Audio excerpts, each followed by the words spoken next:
Kings have the extra attacker. Extra attacker out in the net empty. Drop back and score!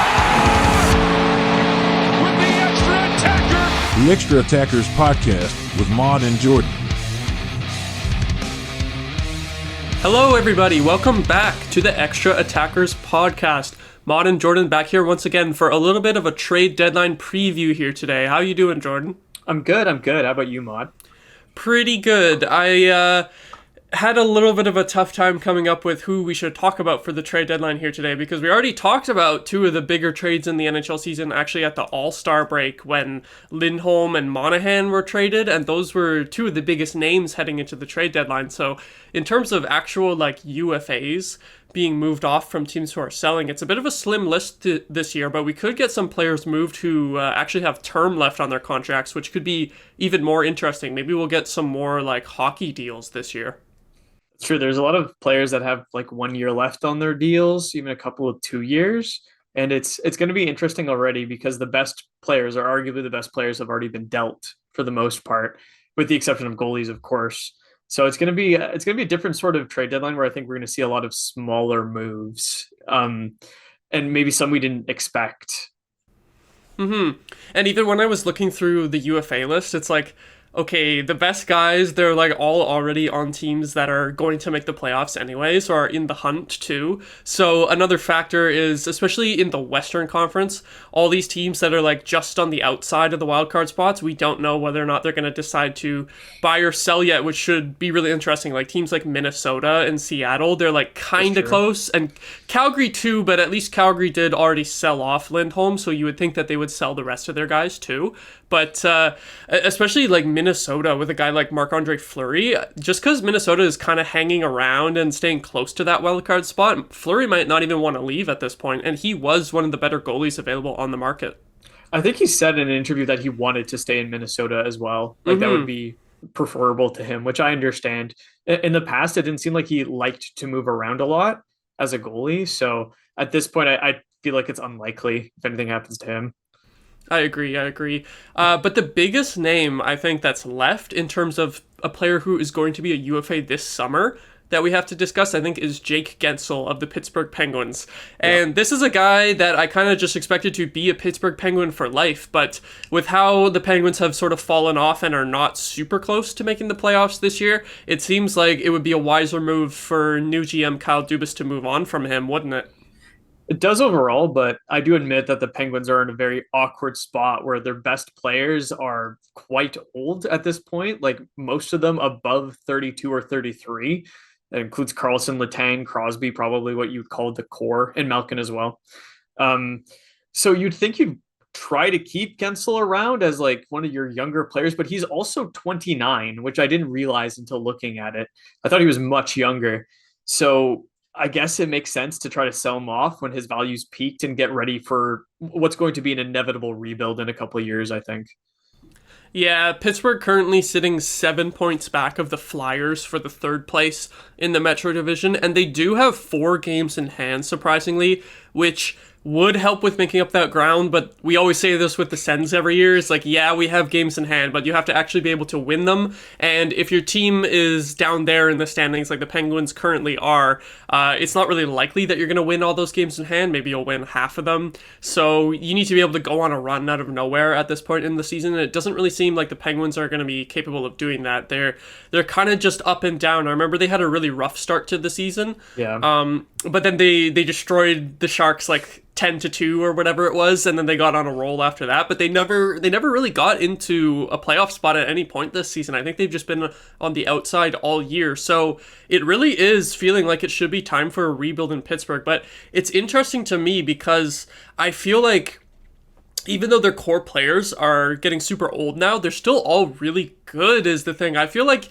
even though they probably should rebuild, it's you could still make this a playoff team, I think, because Crosby is having a great season, especially with goal scoring. He scored a lot of goals. Malkin is still good. Carlson is still good. Letang is still pretty good. I feel like it's more the supporting cast around them that isn't really working, the goaltending and the forward depth, and maybe the buildup of the D-core overall, how it's structured. So it's tough. Guentzel, especially being your best player who isn't really old, He's just still in his prime years. It's going to be tough to part with him and then not just go full rebuild, but it might be what they have to do. Might be the wisest decision at this point, because even if they do make the playoffs, like, do you expect them to really go anywhere beyond what they've done like before last season? Because they missed the playoffs last season, like the last game of the season. But before that, it was like first round exit, second round exit, like first round exit. They were super quick to get out of it. So, like, is it worth it to keep Guentzel as a rental, maybe bring something in that's small and try to gun for it one last time? Or is it time to kind of take a step back and say, this team, we've had our legacy at this point. We won 2 or 3 cups. Like, there's no point to try to keep this going as long as it could. It's time to start over. But at the same time, you kind of need to consider, if that's the way you want to go, how players like Crosby, Malkin, and even Karlsson would feel, because Karlsson has been, well, trying to chase a cup for a while now. He might want to switch teams again already. Exactly. Could that be Ottawa? Oh God, that's definitely. That was definitely conjecture from Elliot Friedman, and he admitted it. So that's like a pie in the sky theory. But you do have to wonder what these players will want. Although I personally don't see Crosby or Malkin ever being out of a Penguins jersey. That would just be really weird. Mm-hmm. But you do have to wonder, is that a possibility with how they're trending, and would shutting it down now be the right decision? Yeah, I think as well, if you give up on Guentzel right now, it does open the door for all those other older players to potentially be moved if they want to be moved. The only thing is, I think these Penguins veterans might just not want a cup chase, other than Erik Karlsson, who hasn't been there for very long. The core 3 of Crosby, Malkin, and Letang, like you said, it's hard to imagine them in other jerseys, and I feel like they might just want to chill in Pittsburgh for the last few years of their careers, even if they're not necessarily competitive. But yeah, the question remains, where will Guentzel go, and how much will he return in a trade? In my mind, I feel like he should return at least a similar amount as what Elias Lindholm returned, because even though Lindholm is probably a better two-way player and has that defensive game and he's a center, Jake Guentzel is the most dynamic offensive player available, like, by far at this deadline, including Lindholm and Monahan, who've already been traded.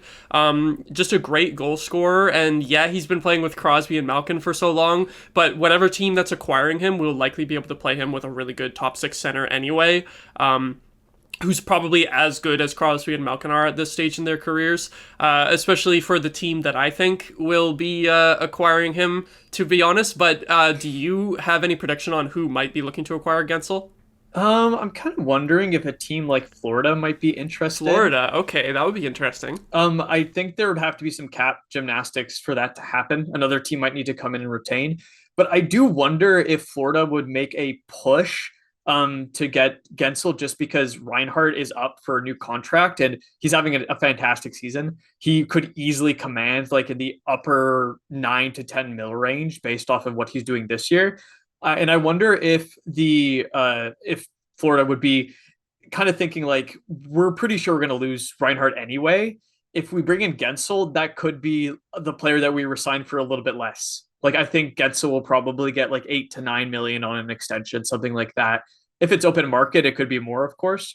But I do wonder if that's something they're kind of thinking about in the back of their heads, and they try to finagle something. Because they've been better than pretty much everyone expected. People wrote them off right after they heard about the injuries after the cup run, and there some players had slow starts, like Matthew Tkachuk had a slow start, and their defense was with those injuries was rough to begin. But now I wonder if they kind of try to buy a little bit more just to see if they can invigorate their push. Granted, I don't know if the package they could set up would be enough to get Guentzel. The pick, I think, would have to be from 2026, which is a long way off. Draft picks. Yeah, they're still that 2025 first. I'm just looking at the cap friendly. I'm curious to remember. That was the 2025 first was the Monahan pick that Calgary. So it was from the Tkachuk trade, but then it was also flipped for Monahan, for the Flames to pay Montreal to make Monahan, or take away Monahan, which is pretty funny. That feels like that trade happened a long time ago. I didn't realize it was the first 3 years in the future that they're still missing. And then the current first being gone too is funny, because that was from the Claude Giroux trade, and he's been gone for 2 years now too. So they traded, a couple of years ago, they traded future firsts, where 2024 and 2025, they don't have those picks, and those trades happened like over 2 years ago now at this point. So that's tough. It is tough. And I think back then too, they spent a first for 2023 on Ben Sherratt. So they Oh haven't God. Oh. they haven't picked the first round for a while. Yeah, Um, that's gonna be a shallow like prospect pool. I know they have Mackie Samoskevich. I think he was a first round pick 2021, if I remember correctly. Like that's he's their right. only prospect that I'm aware of. Like maybe you could include like Spencer Knight in the deal to Pittsburgh. I think that could be an enticing piece for Pittsburgh because Tristan Jarry is very up and down. And Knight is already signed for a few more years, so you could have those two as a tandem. Right. So and Knight is a guy who's had some personal struggles and then some turned into some struggles in his play too, but he's looking for a bounce back opportunity. And since Bobrovsky has actually been good against this year, or he's been good again this season, I think there might not be any more room for Knight in Florida. So that could be a good piece for Pittsburgh, I think. That's a good point. Yeah, that would probably be at the top of the list for a trade. And honestly, like he's played pretty well when he like besides the time when he was in the assistance program, that's is different, of course. So I do wonder if that would be like kind of the replacement for a first round pick to some extent. You still maybe get the 2026 first or second, but that would be a coveted piece. Granted, I do think that while I wouldn't be surprised if, because Zito has a track record for big game hunting, essentially, I wouldn't be surprised if they made a run. I wouldn't be surprised, though, if it's not enough. I think other teams could offer better, which brings me to, like, what do you think, Maude? Who do you think will be the team for Jake Guentzel? I don't know if if you can place bets on this sort of thing, but if I could, I would bet on the Vegas Golden Knights to acquire Jake Guentzel because Vegas is the epitome of big game hunting every single year, whether it's free agency or a player available for trade. They seem to always be going for the biggest name available whenever they can. And just the fact that Eichel and Stone are both currently injured right now, giving them that LTIR cap space. I believe Eichel started skating again, so he might be back soon, but I do think it's entirely possible that they could just hold Stone on the injured reserve until the playoffs. Whether or not his injury is that long, we know that they've done this sort of thing before where a player comes back game one of the playoffs. And I do think he is legitimately injured. I don't think it's a conspiracy or anything, but they might be able to just have that cap space where they can get a guy like Guentzel in there for the playoffs. And who knows, maybe even try to extend him after that if they can move out some cap in the offseason. They do have Alec Martinez on an expiring deal of 5.25, who's still a really good player for him, but maybe that's some money that you throw Guentzel's way for an extension next year. But yeah, and like I like some of Vegas's young players, like Pavel Dorofeyev, I think is a very good up and coming winger, and they still have some draft picks. They have all of their firsts and all of their seconds for the next 3 years, so I think they could make a pretty solid package overall. Yeah, no, that's a good point. And I think they have Brendan Brisson as well, who just Yes, Brisson, he came up and has played pretty well. So it wouldn't surprise me if that would be a enticing trade piece for Pittsburgh. Don't know if it would be too much necessarily, but it seems like it's a seller's market this year, based on what Lindholm got. Even Monahan getting a first round pick, which was impressive, even though like the market is pretty dilapidated when it comes to centers, but that's still a lot for him. So they might need to part like a piece with a piece like that. But I agree. I think that's a good idea for a destination. And Mark Stone's been injured so much, and that which was what leads me to primarily believe that it's not just a cap circumvention sort of thing. I think he's actually hurt again, and it would incentivize them more to pick up someone like Guentzel because that kind of bridges the gap a little bit. Like, of course, Mark Stone's an amazing two-way player. Guentzel isn't that, but he's got such offensive skill that it replaces the points void that could be there. Exactly, and then you hit game one of the playoffs and probably have all of your injured guys back, as Right. well as Guentzel. I think they could pull it off. It's a bit up in the air with the injuries, whether or not they can hold out someone like Stone or Eichel to the playoffs, whether or not they can exaggerate the injuries enough to say like, no, he's still injured, guys, don't worry, we can't, he's not 100% healthy yet, he may be 98% healthy, but no, we can't play him for another 2 weeks because we want to be sure that he's healthy. I think they'll be able to pull something like that, especially just because of how much the Vegas management loves to always go after the biggest fish every year. It seems like I think they're totally going to be in on Guentzel for sure. Yeah, no, I agree wholeheartedly. I think that's probably the top destination in my mind. I think Florida is something different, something unexpected. But Vegas, with their track record, it's most likely going to be them. Or if it's not them, Vegas is going to go in and get someone else.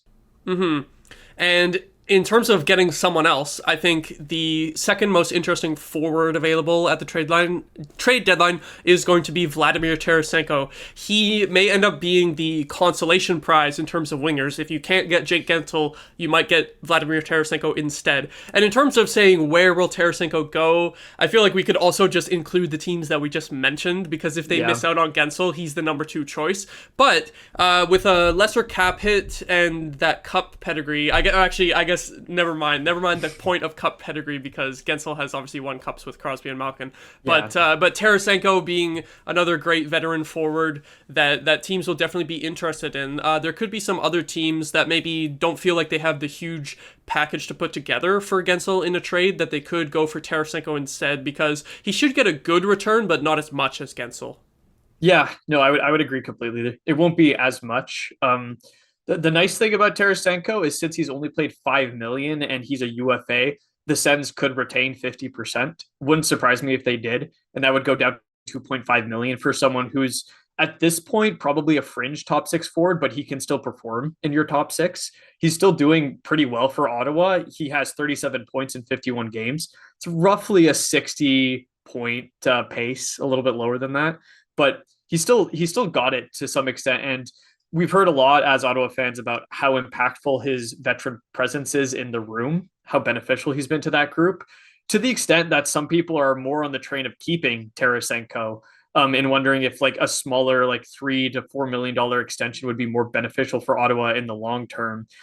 However, with this being a seller's market, I think they'll be pushed by a really good offer at some point to trade him away. I think that's probably the better idea anyway. Overall, because I don't know how much more runway you have out of Tarasenko. And the teams that are interested, like Vegas, and we've heard Edmonton as well, is a team that's kicked tires.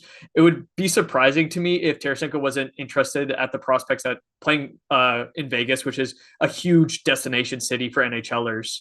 And playing in Edmonton, you get to play with either Draisaitl or McDavid, most likely. So he does have a new movement clause, which will impact things, possibly impact the return, but it wouldn't surprise me if Tarasenko waived that for some of those more enticing destinations.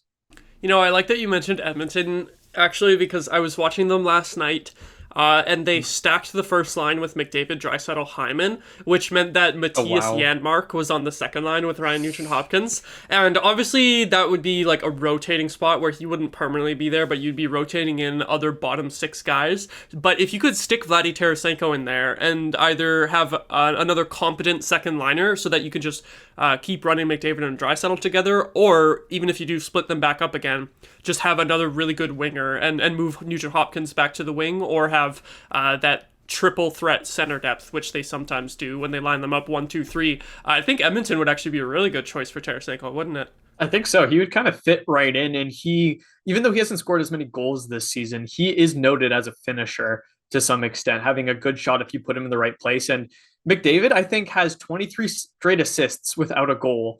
So giving him someone else to feed certainly won't hurt things. So it seems like it could be a really good fit. And yeah, he's regarded as a finisher, even though he hasn't scored as many goals this year and last year. I have been impressed in Ottawa with the other aspects of his game. I think he's a really good passer, like an underrated playmaker. We all think of him as a goal scorer, that's all you think about, but he is a good setup guy as well. He can do both, and even though I don't know how his defensive metrics are, but I'm always impressed with his hustle on the back check and stuff like that. So I think he's a little bit of an underrated two-way guy. You kind of think of, there's kind of a tendency to think of like the stereotype of the lazy Russian floater sniper, you know, kind of the OV stereotype, which when you're not OV with that goal scoring capability, it can be a bit of a negative. But Vladimir Tarasenko is not that whatsoever. I think he does a good job at putting in a 200-foot effort, regardless of whether or not he's a great defensive player. He does put in that effort. Yeah, I don't think his analytics that way are great, but I do agree with you that when you watch him, he's trying. Like, it's not just someone who's coasting. He's rushing back, he's making plays. And for a roster like the Sens, where the core is very young, with Tim Stützle, Brady Tkachuk, and Jake Sanderson, seeing that effort, that commitment to rushing back on defense, I think is important. So I think that's beneficial, and that'll help the next team that he goes to. to throw in a couple other names of teams that I think might be interested in Tarasenko, but not wanting to go all in on a guy like Guentzel. Along the similar lines of how you're saying he's been a good veteran presence for the Sens, I do wonder about teams like Nashville and Detroit, who are both currently in playoff spots, despite being... Detroit isn't really a young team, but they have like younger players in their core, players who haven't really had a lot of playoff experience, like DeBrincat and Larkin haven't really been to the playoffs before, and they have a lot of other young players, and Nashville especially has a lot of young players in their roster. And the thing with these teams too is that they both have a lot of cap space, so the Sens wouldn't even need to retain, which could be an advantage over other teams. It wouldn't be a problem for the Sens to have to retain, but maybe you could get a bigger return from one of these teams, like for not having to retain. Yeah, no, exactly. And I do wonder what that deal is going to look like in the end. Some people have speculated it'll probably be a second round pick plus a prospect. But with how the market has been kind of trending, I wouldn't be surprised if a team offers like a first and then maybe a B level prospect or something like that. I think so too.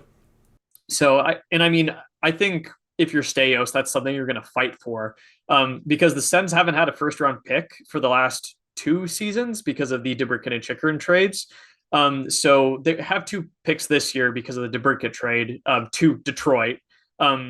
So I think loading up and getting that cupboard restock will be important for Staios. So that's something that I wouldn't be surprised to see, because I think you'll push for it. And when you look at the players that are left on the trade bait board, besides Guentzel and Tarasenko, it does seem like it takes a step down after that in terms of forward quality. So I do think that teams, once Guentzel is moved, are going to rush to that consolidation prize that is Tarasenko, and you might see a bit of a bidding war.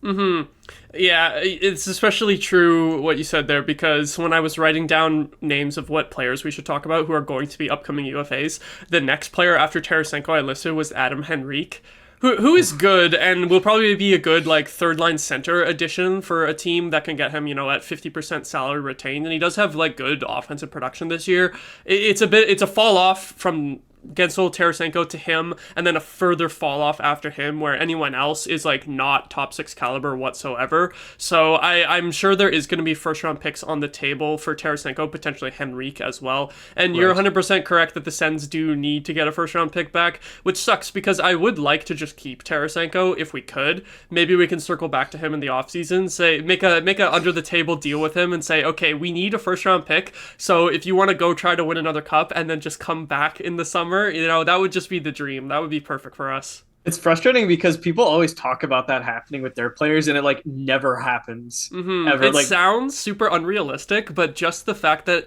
Tarasenko and his family seem to really enjoy it here, I have a little bit of hopium. That, you know what, I do too, to that extent. He does seem like he's invested in the community to some extent, and he has, from what we've heard, planted some roots here. And he's talked about how much he's liked the city, so maybe that's an option. I remember Tomas Plekanec did that. I think he was the last notable example of when he was traded to Toronto and then just immediately re-signed in Montreal after.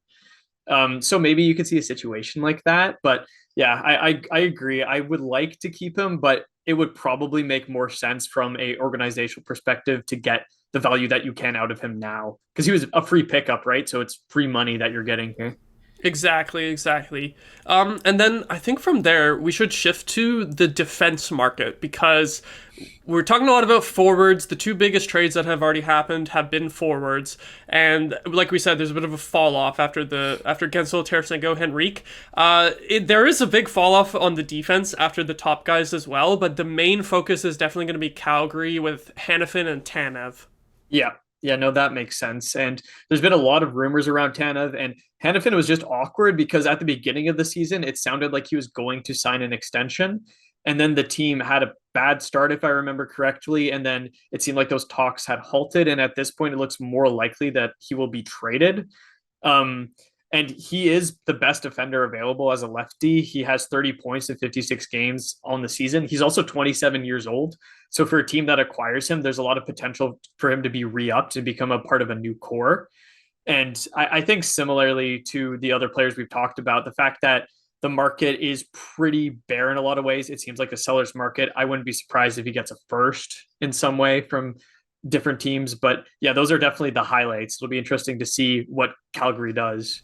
I think if Calgary will let other teams talk extension with him before a trade is made. I think you could potentially see a really big package in return for Hanifin, just if they can get him signed to an extension ahead of time, because he's by far the best defenseman available. Tanev is really good too, but has that age factor where Hanifin is fully in his prime, right? So if a team can get him and lock him up right away, that would just be awesome. And to be honest, like, the Sens, I hate so much that they really need right defense, because I would love for them to be in on Hanifin, for example. I think that would be an awesome player for us to have, but we don't need another left D. So I see Hanifin out there, and I'm like, damn, I'm gonna be jealous of whatever team gets him, just because he's a really awesome player. Do you have any teams in mind who you think might be looking for him? I mean, it's kind of tough because I feel like a lot of teams have left D at this point in time. There are some teams that need it more, but generally a lot of teams talk about acquiring right D. I had one team in mind that I've heard needs a lefty. LA, actually. Yeah, that's it. LA talks a lot about needing a left-handed defenseman because they have a lot of right D, ironically. So I wonder, even though they're sort of up and down in the standings this year, I wonder if they make a push in that regard. I think they still have their first, so that would be part of the package for sure. And their prospect pool isn't that bad either. So I think that's one team that could be sneakily in, even though they're not a top contender at this point in time. You know, you're right about the Kings, because they play Andreas Englund every night. He's played like every game this season. That's really sad. I know, right? So that would probably be a good fit there. In my mind, I'm thinking the Boston Bruins. If you could have a Hanifin and McAvoy first pairing, that would just be absolutely awesome. Or even if you split them up, because Hampus Lindholm, I don't know the status of his injury, but he has been on injured reserve for a while now. Don't know if he's going to be back before the playoffs.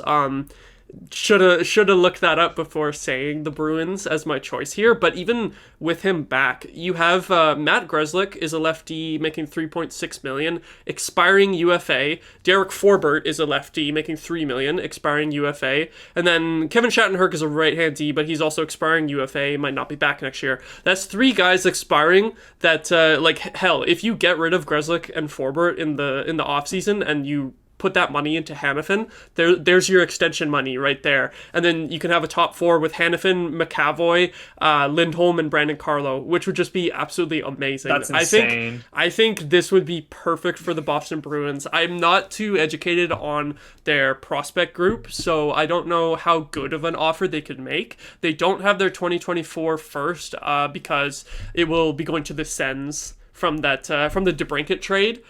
Ironically, even though Sens or Detroit. But Boston's way ahead of Detroit in the standings. Yeah, right? so it'll probably be Boston. It'll be going to the Sens, but then the 2025 pick should be available because of that, because it has a condition that if it ended up being top 10 for 2024, then the pick would be switched to 2025, but that's obviously not happening. So they'll have 2025, 2026 first they can use, and then the prospects, I'm not sure how good of a prospect pool they have. I know Fabian Lysell is pretty good. Maybe he could be a decent guy that gets included there.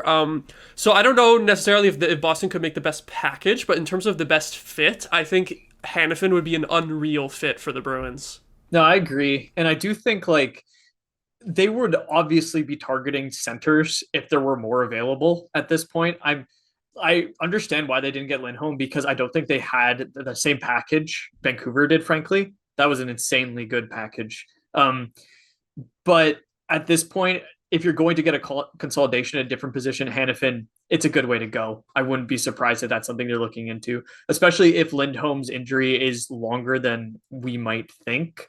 Even if he does come back, having the depth to potentially replace Grzelcyk or Forbort on the back end on your left side and have another one as a scratch, that's insane.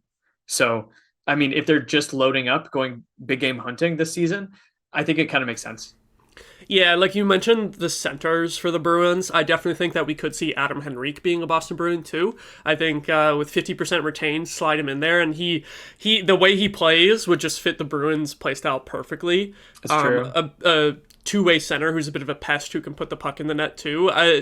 Considering he's the best center available after Lindholm and Monahan already being off the market, I think that could happen too. But yeah, for Hanifin, I think the Kings and Bruins would both be pretty good fits. I'm sure there's going to be lots of teams interested though. Like I could see the Leafs being interested too in both Hanifin and Tanev. Probably every playoff team will want Chris Tanev, let's be honest, with that right-hand D factor. So I don't know if we necessarily need to say like, oh, I think it'll be this team to get Tanev, because I feel like it could be anyone really, because everyone needs a right D, don't they? It's true. It's really hard to say. Like even Ottawa, who's nowhere near a playoff spot, there's been a lot of rumors about them being in on Tanev to some extent.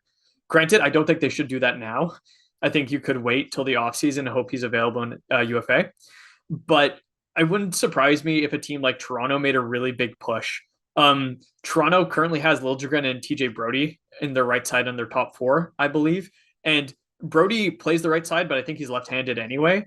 So it wouldn't surprise me if they made a big push to try to get him.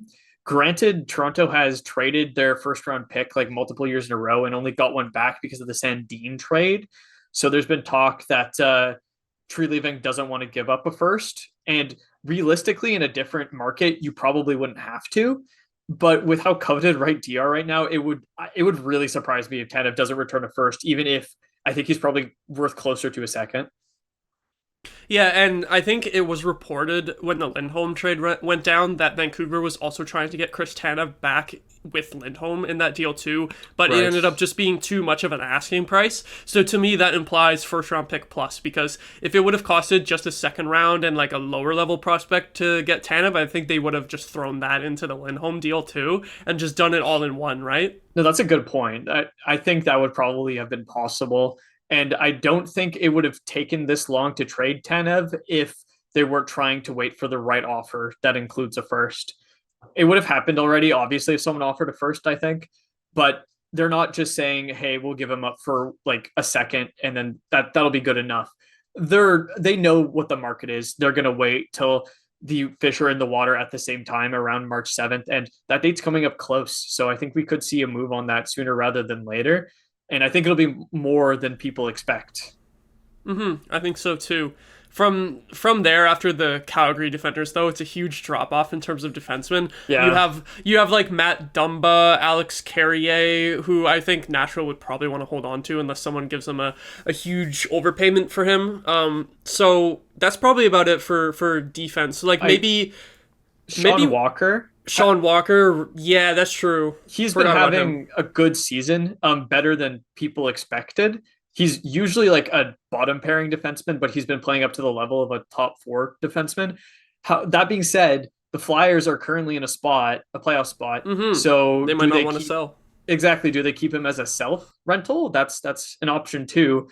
But yeah, like he's a player that's probably playing above his abilities this season. We'll see if he's consistent with that. So you're definitely right. It's a major drop off after Tanev and Hanifin. I do wonder if what the Flyers decide to do with Walker will have an effect on the teams chasing them in their division, whether or not those teams decide to buy. Because if the Flyers sell off Walker and, maybe another player, if they have anyone else to sell, then all of a sudden Washington might be licking their chops and being like, well, let's add a little bit and we can catch them easily. Or even New Jersey, who's a little bit farther off, they might be more enticed to make that goalie trade like right now as opposed to in the offseason, just to say like, hey, maybe we can get on a hot streak with a really good goalie and pass the Flyers if they do decide to sell. So that's going to be interesting to watch too. Yeah, that's a good point. Yeah, we'll see where that goes. But I guess we might as well quickly get into the subject of goalies, since I just brought it up. The thing with the goalies this year is that there's damn near no good UFA options other than Marc-Andre Fleury, and as we mentioned at the beginning of the episode, he could easily just stay in Minnesota unless someone offers them something dumb, in a trade. But it seems like the goalies that are being discussed are actually guys with term. We're talking about Calgary selling all their players, so obviously Jacob Markstrom is still being discussed.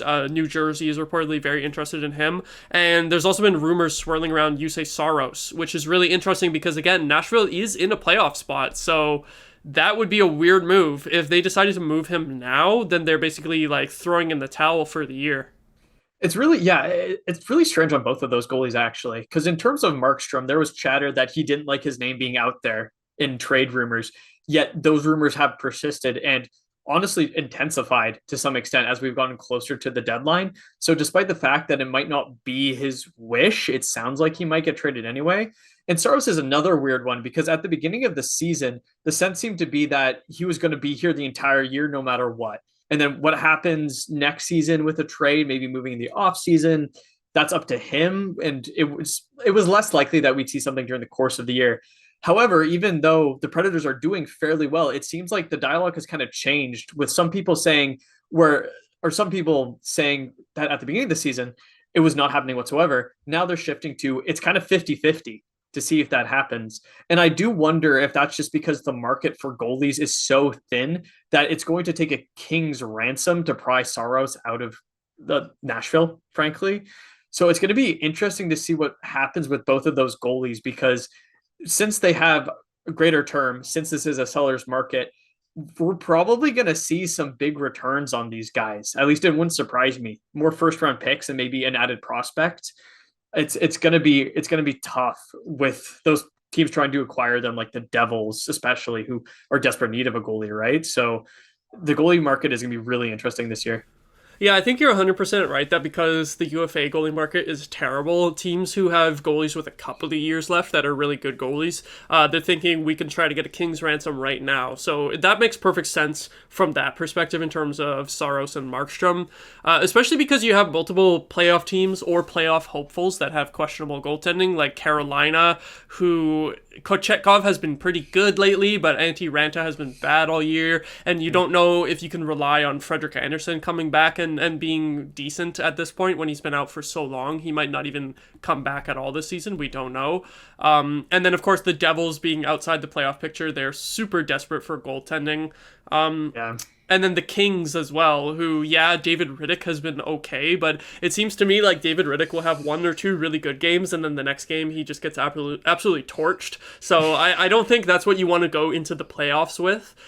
So there's a lot of teams that could use some goaltending, and even Edmonton. Like, could you imagine Saros to Edmonton, and then you have a tandem of Skinner and Saros? That would be ridiculous. That'd be insane. I don't know how Edmonton's going to get rid of Jack Campbell to facilitate that. That's the problem. I guess they don't technically need to. Like, they could get salary out elsewhere.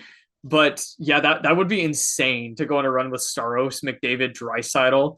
And if you add someone like Guentzel too, yeah, I don't think it's possible in the same trade deadline, but like that would be a team to watch. And my prediction at the start of the season that they would be a top contender won't look as stupid after they started so poorly.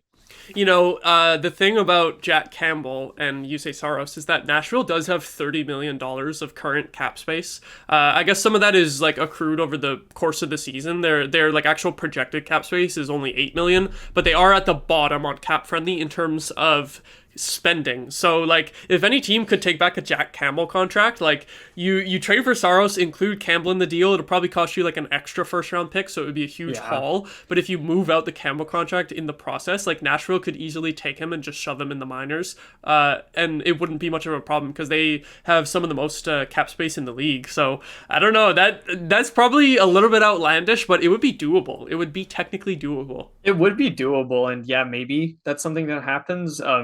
Like there's been some rumors as well about the Sens being interested in Saros, but that would definitely require our first this year. And our first is going to be a lottery first and probably like almost top 5, to be honest. So that's expensive. I don't think they should, like the Sens should go for it personally now, but like it's going to take a lot to pry him out of there. And if you add Campbell to that, it's going to be insane. Like multiple firsts, the best prospect Edmonton has, like maybe like Dylan Holloway off their roster or something like that. Yeah, it's going to be, if Saros does get moved, check the trade right away to see what it was, because it wouldn't surprise me if, even though we're talking about it so outlandishly and so highly, wouldn't surprise me if you're still sitting there and just like, wow, that it was that. So I mean, we'll wait on and see on that. I definitely do think in terms of the Sens, you probably could convince a team to take next year's first in a big trade just because the Sens always suck ass at the beginning of every season. Other GMs might just be like, yeah, we'll take your first next year because we know how it goes with you at this point. Next year is always your year. So I feel like our future first might actually have a little bit more value than they normally would. Not more than our current first, but the Sens do always have that effect of being disappointing at the beginning of the season, and then they have to try to dig themselves out of it in the standings. So it'll be interesting. Hey, tonight the Sens actually will play against Nashville and Juuse Saros, so that's true. That'll be pretty interesting. I think that if Joonas Korpisalo gets absolutely torched and we get like destroyed by Juuse Saros, I think everyone is just going to be like raging on Twitter demanding for a trade to happen for Saros like right now. We will just, all our biases will be confirmed and be like, okay, we need to just acquire Saros, take him with us when we leave Nashville. No matter what. No, exactly. Unfortunately, though, I have Saros on my fantasy team, so you'll be fine. I'm slightly pulling for the chaos narrative in that, where he gets like a shutout, and then all of Sens Twitter is like, anything, please give them anything. Yeah, hopefully the Sens can trade for Saros right after the game tonight. And hey, I don't know if you saw my last GM mode episode at all on this channel, but I had traded for Saros in the year 2026. Do you want to know what the trade package I gave was? Please do. I haven't watched the episode yet. So, wow, thanks, Jordan, not watching the episode. It came out like yesterday. I know. So I traded Batherson and Sogard for Saros. Ooh, which would not, I don't think that would work in real life in the current season of 2024, but don't think so. 2 years down the road, what happened was, which is also why they might be looking to move Saros in real life, is that Askarov became a good goalie, and they gave him a $7 million plus extension, and they had also like extended Saros off of his current contract, so then they were paying both of those goalies over $7 million, so they had to move one of them, and you move the older guy, right? You move the guy who's 30 as opposed to the like 22-year-old. And I traded them Drake Batherson, and then at the trade deadline on my team, Saros had an .896 save percentage, and then on their team, Batherson led their team in points. So that's the GM mode effect. You should have expected that. Exactly. So if the Sens do go for Saros in real life, hopefully it goes a little bit better than that in terms of performance. But I also think that the trade package, if it were to happen in real life, it would be a wildly different return. I think Nashville would be looking more for futures than like a current roster player, although Batherson is pretty young. So a player on our roster in that age bracket could be interesting to them. I wonder about Chychrun with them. Yeah, that could be good. I know Josi is he a right D or lefty? I think he's a lefty. I think left. Okay. He might play both sides though. He could, yeah. You might be right. I don't remember exactly, but getting Chychrun in behind him or even alongside him, and he would slot in above Luke Schenn, put Schenn down to the third pair. Wouldn't surprise me if Nashville's interested in that. There would have to be more to Chychrun, I think, but I do wonder if that's a deal that could work out for both parties, seeing as Ottawa has too many lefty. Askarov is doing really well in the AHL in real life right now. And maybe with the market, they see this as a good opportunity to get a very good second pairing lefty. So maybe that works out for both teams, but we'll have to see. I think that's definitely more of an outlandish idea. Okay, along the lines of that, yeah. Would you trade Chychrun a first, not this year's first, any other first, for Saros and one of Carrier or Fabro, right-hand D? What do you think of something like that? Right away. Like if they wanted next year's first, that's fine. If they wanted the Boston first, also fine. I think it would probably be next year's. I would even honestly add Sogard to that if they wanted. Mm-hmm. I would do that. And Sogard shows like some good potential. I'm still not completely sold on him, but he's like a 6'7" goalie prospect who moves quite well for his size. So there's untapped potential there, undoubtedly. And you know what they say, you can't teach size. So I would do that right away. And even though someone like Fabro or Carrier might not be like someone on the Sens top pair, we need more right D, admittedly, just so we can force Hamonic into the press box every single night. Exactly. I did say earlier that the Predators could easily take Jack Campbell's contract. Maybe they could take Korpisalo as well. That's maybe true. maybe That's if true. he can be the stopgap goaltender, but that would be a tough one. The thing is, I wouldn't want to pay so much more in the deal that you would like have to get them to take Korpisalo as well. It would be like I said with Campbell, it would probably be like an extra first round pick, and I wouldn't do that. Maybe if they really want a replacement goaltender, you could give them Forsberg, and I think that would be fine. Saros and Korpisalo would become a very expensive tandem at that point, but maybe you end up like buying out Korpisalo in the offseason or paying a different team to take him. At the very least, Saros's contract is up the season after this one, so you could wait till his contract is up and then buy out Corpy, and then the buyout wouldn't be as bad. Because if you did it now, I think it's a 10-year buyout window, 8 to 10 years, something like that. That's true. If you waited till then, it would be a 3 or 6 year, which is a lot more palatable. And at that point too, like Korpisalo's contract is pretty low. It's only $4 million. So maybe if he has like a 4x3 contract, it wouldn't take as much to get him off the roster. Yeah, and the thing with Saros as well, and Saros and Chychrun, is that their cap hits are very close. They're both like 2 years left, right? And they're both, Chychrun is a little bit under $5 million and Saros is at $5 million. So if you did a swap like that, it would be pretty good for the cap situation on both teams. That's true. And I guess then another benefit potentially for Nashville is that you get a roster player who's definitely a top 4 defender. And on some nights, he can be like your best defenseman. Still has defensive gaps, admittedly, but if they're in a playoff spot, maybe they're more incentivized to acquire a player that can help them now instead of a big prospect offer, which theoretically wouldn't move the needle that much in the season. Later it could, but yeah, that could be something that is enticing to them.